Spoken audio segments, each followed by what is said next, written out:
Je suis une bonne personne. J'ai tout fait pour être quelqu'un de bien. Voyez-vous où se trouve la trahison ici? Car si on comprend, ou plutôt si on arrive à sentir en nous ce qu'on est en train d'affirmer et de créer par la même occasion, on laisse tomber des tonnes de ressentiment et de peur. Pourquoi est-ce que je me trahis moi-même si je décrète que je suis une bonne personne? Alors, il y a évidemment un aspect qui vous est sans doute très familier. Lorsque vous cherchez à tout prix à être quelqu'un de bien aux yeux du monde, vous encouragez effectivement les autres à abuser de votre générosité. Mais ce n'est pas de cela que je veux vous parler aujourd'hui. C'est un autre angle de vue que je vais aborder. Eh bien, lorsqu'on se met l'étiquette de bonne personne, on sort en avant une seule part de nous. Cela afin d'impressionner, afin de faire bonne figure, d'être apprécié, mais on a une multitude d'éclats de soi à connaître, à faire valoir. Être une bonne personne signifie n'être même pas 1% de ce qu'on recèle en nous. Mais on ne veut pas voir les autres parts de nous, ça nous fait peur. On renferme donc tout notre potentiel, toute notre richesse intérieure. Imaginez juste un instant. Vous déposez par exemple votre candidature et donc votre CV dans une institution prestigieuse. Et dans votre CV, vous enseignez la période du lycée et le diplôme de baccalauréat. Pourtant, vous êtes titulaire de nombreux diplômes qui attestent votre niveau de qualification en médecine. Vous avez des multiples activités de recherche, d'enseignement et de communication, des multiples publications scientifiques, des travaux de recherche clinique, des prises de parole lors de congrès et une riche activité pédagogique aussi. Imaginez que de façon aberrante, vous tirez la conclusion que tout ce talent que vous avez pour la médecine et tous les efforts et les résultats brillants obtenus sont en fait un handicap pour vous. Car dans la communauté où vous vivez, il n'y a que des gens très peu instruits et l'intelligence les frustre. Dans cette communauté, tout ce qui dépasse leur niveau intellectuel est critiquable. Vous déduisez donc qu'il faut cacher votre don pour la médecine. Ils ne doivent surtout pas savoir qui vous êtes et ce que vous êtes capable de faire. Vous cachez donc vos compétences afin de ne pas vous sentir différent, non compris, jugé et rejeté. Par conséquent, vous désactivez cette capacité, vos aptitudes d'excellent médecin. Il y a peut-être des gens qui sont malades, d'autres qui sont mourants, et vous avez pris l'habitude de dire, comme tout le monde autour de vous, c'est triste, mais on ne peut rien faire, il faut accepter la vie telle qu'elle vient, il faut se résigner. Ne trouvez-vous pas cela délirant? Eh bien, à une échelle infiniment plus grande, nous vivons dans un tel délire. On utilise quelques petits atomes de notre être pour construire en fait une version de nous artificielle, qu'on décrète parfaite, et on la présente au monde comme étant nous. Et on cache tout le potentiel, tous les aspects de nous-mêmes, toute la richesse insoupçonnée de notre être. On vit donc dans un énorme mensonge.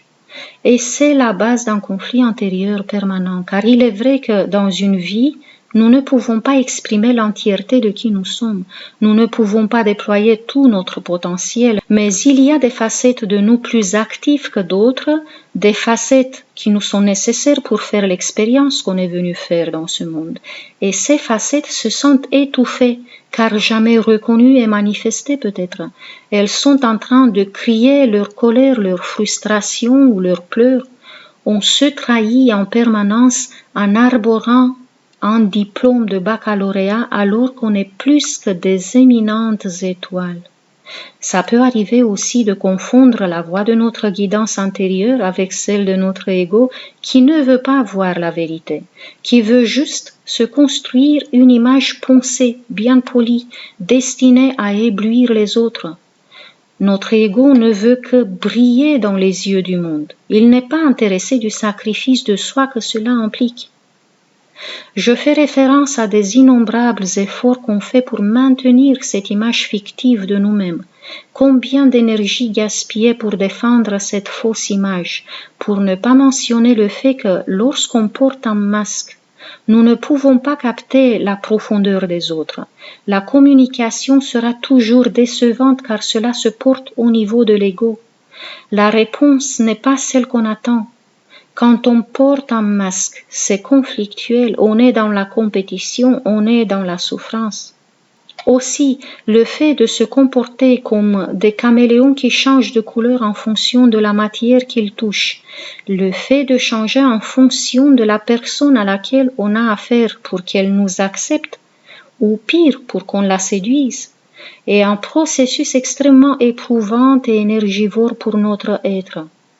L'aspect le plus étrange est qu'on ne sait même pas comment être, car on s'est tellement habitué à ce personnage qu'on a fabriqué pour nous représenter face aux autres, que si l'on veut être authentique, on se sent perdu. En revanche, si nous voulons vraiment vivre ce retour à soi, on aura besoin de courage, car ça peut arriver qu'on ne soit pas prêt à nous dévoiler à nous-mêmes. En étant attaché à une simple image de nous qui représente en général un personnage positif, petite parenthèse, plus le personnage créé pour les yeux du monde est positif, plus il est parfait, et plus l'ego est grand, je ferme la parenthèse. Ça peut être inconfortable de rencontrer et d'accueillir des parts de nous qui ne sont pas belles à voir. Certaines parts de nous sont encore très blessées, d'autres sont sombres et d'autres même tyranniques. C'est pourquoi la plupart des gens refusent de regarder leur intériorité. Ils s'occupent en permanence à l'extérieur. Ils préfèrent regarder, par exemple, la vie des autres que de se pencher sur la leur. Ça peut faire très peur que de rencontrer des parts de soi en déséquilibre. En tant que thérapeute, j'ai beaucoup d'admiration pour tous ceux qui travaillent en profondeur sur eux-mêmes sans relâche, pour guérir, pour se rééquilibrer et s'élever vers des niveaux de conscience supérieurs. Effectivement, ce qui nous fait peur peut en fait nous libérer d'un fardeau énorme et nous faire ressentir un énorme soulagement. Un peu comme le cas d'une personne qui a caché une vérité, qui a vécu dans un stress permanent pour ne pas se déconspirer.